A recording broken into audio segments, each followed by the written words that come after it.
want to bring in retired LAPD Police Sergeant Cheryl Dorsey. She's the author of The Confidence Chronicles, the greatest crime story never told. Sergeant Dorsey, thank you for being with us. That length of time, 1 hour, which frankly could feel like an eternity. How do you explain that gap?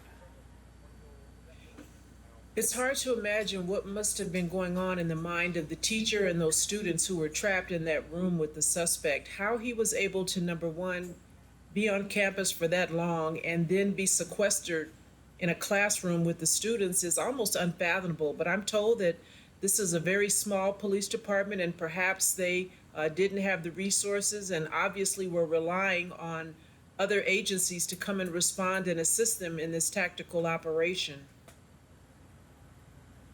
Yeah, what we've been told by officials here is that at that first moment, when he first went into that classroom and barricaded himself in, there was a sense they didn't have the firepower to go in and get him. But there are still questions being asked. There is frustration in the community about whether more aggressive action should have been taken sooner, even when there were fewer people here.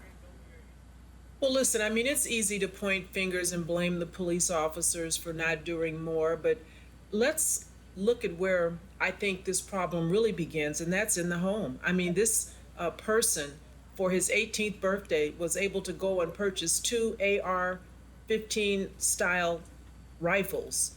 He kept them somewhere, presumably in the home of his parents. He ultimately used it to shoot his grandmother in the face. What kind of domestic discord was going on in that family? What did his parents know about his proclivity towards violence, about the way he conducted and comported himself? He's reported to be a high school dropout. So that sounds like someone who was incorrigible and probably didn't listen to authority to begin with. I think there were many red flags at home that were ignored.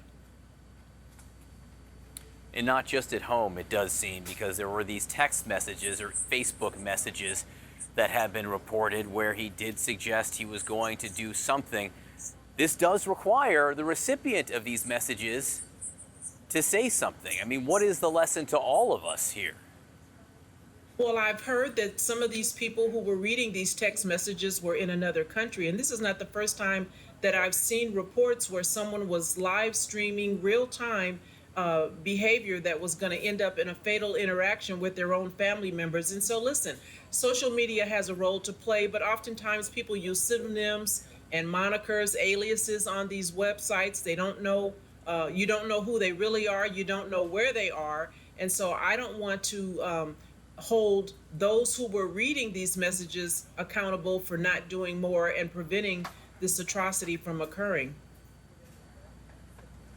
So Sergeant Dorsey, Governor Abbott said there was no diagnosed known mental health history here. No specific criminal history has been identified yet. Yet, as an 18-year-old, right around his birthday, he was able to buy these AR-15 style weapons. Do more layers need to be put in to this process? I think so. And listen, I'm so over this governor. He gives us prayers and thoughts each and every time there's something like this that occurs without any real substantive change. And so why don't we add a layer of, if a family member reports something that doesn't amount to criminal behavior, but would give the person reason to be questioned a little closer, maybe delay in the processing of an application, that would be a good place to start, Governor, if you have the appetite to do something, anything, to stop these deaths occurring on our school campuses. All right, Sergeant Dorsey, retired LAPD Sergeant, thank you so much for being with us this morning. Thank you.